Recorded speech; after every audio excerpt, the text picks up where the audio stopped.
I'm Geoffrey on Fist in World of Tanks. The penultimate, probably, episode in the series from Holiday Ops 2024-2025. It will be 2 SPG games. The first one in the Tier 9 Bataillon Satillon 155-55 with a rotatable turret, fully rotatable. We had recently two videos by, the first one was by Kems, the other one was by Riddle, who had ideas about how to improve SPG gameplay. None of them plays SPGs, so they want to make SPGs into a tasty morsel that you can easily shoot and take out. Now let's have a look, or you can have a look at some websites like What Life. This is the one I checked, that ranks tanks according to win rate, for example. And looking at Tier 8, for example, that has lots of tanks. The best SPG by win rate, the M43, was rated 99th. There were 98 tanks above it. 39 of them were heavy tanks. So the class that needs nerfing quite clearly is heavy tanks. How can they represent nearly half of the best tanks at Tier 8? Yeah, I can tell you how. Okay, here I want to hit the gorilla, but it went dark. Let's take a shot and then I'll continue. No. So now, okay. So we've got a tortoise.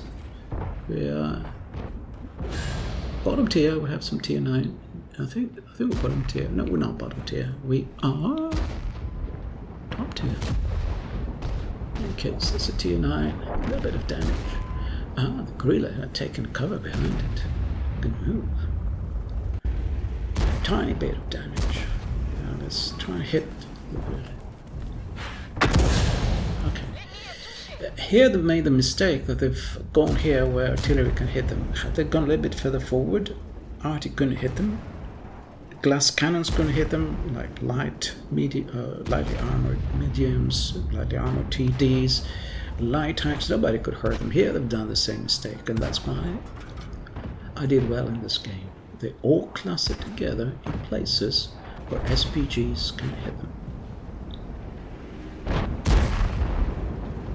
There are corridors here, but they're not hardly safe corridors.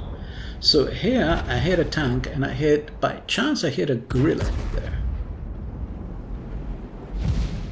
Quite by chance. Instead of barricading behind the heavy, like the other guy had done, he barricaded in front of the heavy, in front of the AT-15. So when I was shooting the AT-15, I hit the gorilla. It took off a lot of his points, his hit points. It was probably a pen. Okay, so here's the Ferdinand. Probably the tortoise and the gorilla are not too far away. Here's the tortoise. We'll call him a tortoise because he taught us.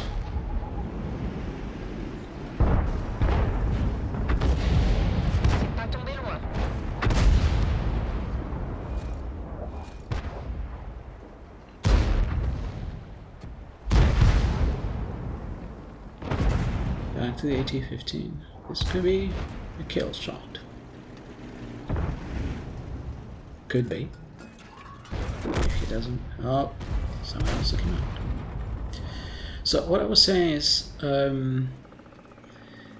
what the heavy tanks do, we don't have many heavy tanks in this battle, but when we have heavy tanks, what they do is they go in a position which is already safe, like the R7 has done. Nobody can shoot him there except other heavy tanks, and then they sit there and like cowboys they exchange shots with the other heavy tanks, and nobody can shoot them except the other heavy tanks. Now once they win the shootout, whichever side wins the shootout goes and destroys the rest of the enemy team. So they camp in a very small part of the battle. Okay, so enemy heavy lost the I-7. Okay, maybe a little bit of splash damage. He has even lost a fight against the Object 780. So we only have 2 heavy tanks. Yeah, that's pretty straightforward. A heavy tank pool battle. May be the reason why I did so well in this battle. Okay, and the XM57 can sometimes be a little bit fragile, especially if you hit at the top or side of it. Frontally has good armor, but with RT you tend to shoot over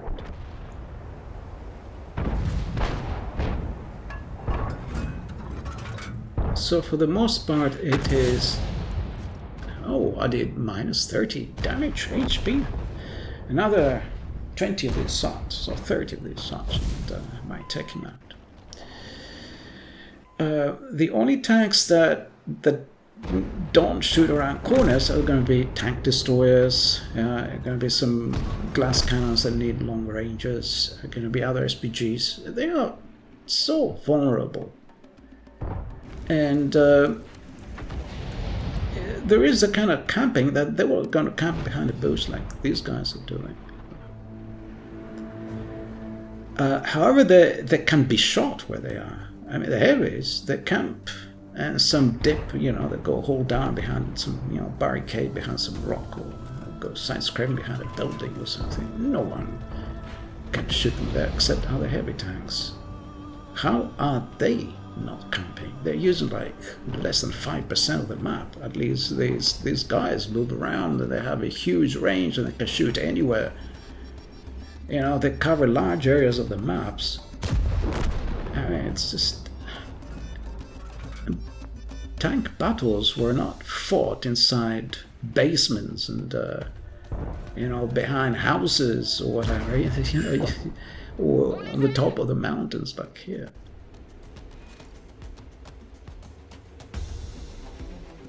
If you made maps more open, the other classes would get to do something. And another way to have a good, because we're nearly won here, another way to have a good strategy game would be to have more team-based gameplay, and to do that you need to have better communication, and that will make a huge difference. To have a better communication, one easy way they can implement it, because they have it for things like Onslaught, I think. You have teams of the same clan or of a confederation of clans speaking the same language. They can communicate together, they enter battle together, and they play as a team. 15 tanks, with all kinds of variety, because if you only have 7 tanks, as in Onslaught, then, okay, you have Bruiser and Confederate, 3rd by damage, 3rd by experience. That's also about 3,000 damage. 3026, and quite a bit of experience. Because if you only enter with a battle with 7 tanks, we always end up just getting heavies, and I don't play heavies, so, I also don't play a tier 10. I have some tier 10 heavies, but I find this kind of weird, because I don't like playing heavies, and I don't like playing a tier 10. And so I don't play Onslaught. But had they made, there's some other arrangements, so we could play tier 6, tier 7, tier 8. With 15 tanks would be better. So there we saw Jason Statham offering us as a gift the GSOR tank tier 9, which I played a few times, but I don't have any saved any games, unfortunately. So I cannot show you a game. I found it okay, considering it's free. I found it decent. It wasn't bad. It wasn't great. I did my bit for the team. I didn't feel like I was unable to do something, to shoot or something. I don't play tier 9 much. I don't play tier 10, except for some of those team events, with skill and the awesome epic guys, and what are some of the other teammates, Duck Kills also. I played there, but at tier 10, but otherwise play very few tier 10 games.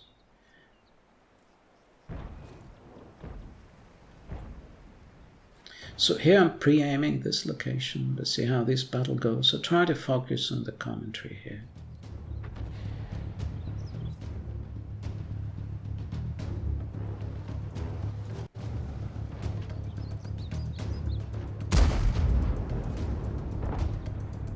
Okay, can we hit? Yeah, just a flesh wound.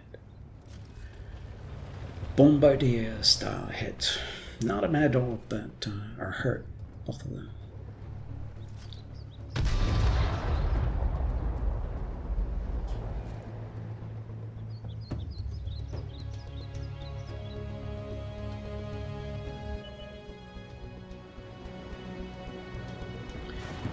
And it would be nice to have some ideas about how to improve gameplay by people who play all classes, not by people who just play heavies. I just want to shoot around corners. I'm not interested in that kind of gameplay. You know, if you want to have improvements, ideas for improvements, you have to be playing, for example, SPGs. You have to be interested in team play. You have to show it. You have to have some evidence that you have some ideas about how to improve team play. I had some ideas, for example, I said that we shouldn't have, in one of my videos, that we should have skill-based matchmaking, for example. That, you know, the idea that I had earlier, that we should have language-based teams of, not necessarily of clans, because some clans are very small, but confederations of clans, something like that, playing in normal battles. Okay, he seems stationary, so let's go. And longer battles, because longer battles are more conducive to gameplay, to team gameplay, because you can move around. You have time to go and help your teammates, because, you know, if you're in Matilda and the battle is going to last 4 minutes, and you decide that the other side is weak and is falling and you want to go to help, you know, it's hopeless. You need longer battles. Short battles are against gameplay. Heavy tanks are against team gameplay. Sorry. Heavy tanks are against team gameplay. Having weak players in the team against team gameplay. Having an ability to communicate with your teammates, work together. You know, all those things these people are so proud of that make them good players or whatever are the very things that are against team gameplay.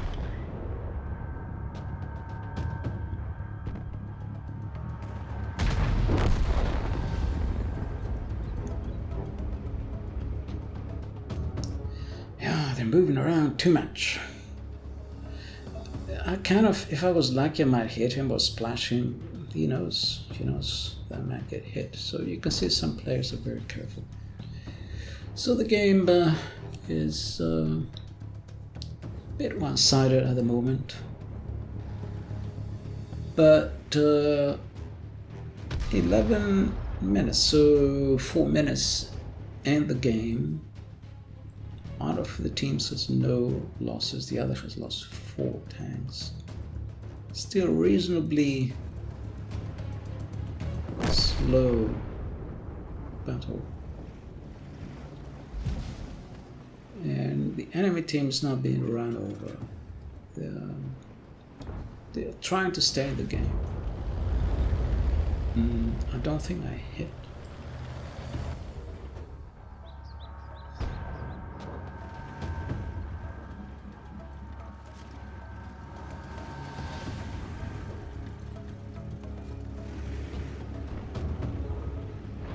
He's feeling brave.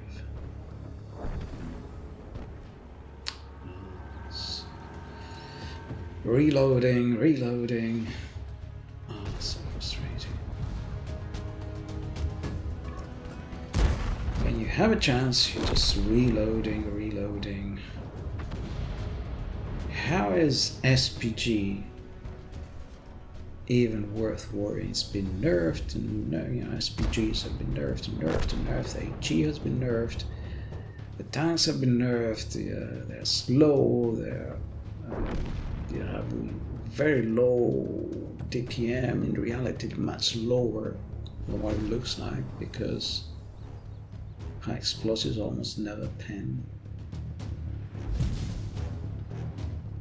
And it's clear from the win rates. I mean, you think both sides have SPGs, so win rates should be 50-50. But the best SPG at tier 8 had a win rate of 50%. The second best 49.5%, and the other one's below 49%. How does this make sense? And the meanwhile, there were heavy tanks with win rates of 60% or 59%, things like that. That's crazy. Totally OP, totally. What sort of stupid game is this? What gaming could fix it if they wanted?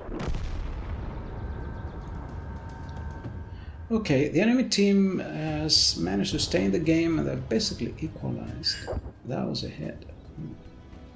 They've basically equalized. Wow, 5-4-9, that was a pen.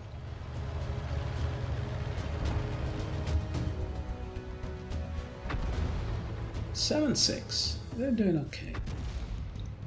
And we are 7 minutes to the battle, 8 more minutes left. So halfway through the game, and most tanks are still in the game. Okay, enemy lost one tank. Someone is upset with the tortoise because it's it's just sitting there. Who knows why? Yeah, but he has no cover. Yeah, he's on his own. Right now, he's moving this side, and that's better. You know, there's nobody on the hill in the north. There's no snipers there to support the tortoise. So he's being careful. The Czech glass cannon has moved to Brawl. Okay, the T-95's been taken out. 10-8. Still have 7 minutes to go. It looks like we've broken the back of the enemy team. Can I kill him? Nope. Somebody else killed him before my shot arrived. Can I kill this guy? Haven't no kills so far, but 2,226 damage. No, he was killed by someone else. When I reload, but he was killed by someone else. Just so frustrating. Or report our projector. What has the projector done? Anyway, so I thought he was there, but then someone had pinged here, decided to shoot there. It was a mistake because she was indeed behind the other bushes. I would have splashed him.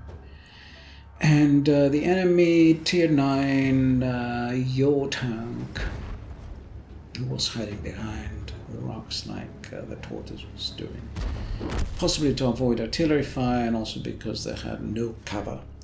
The Yo tank had cover from the enemy sniper who was on the hill. Was it the GSOR or whatever was on the hill?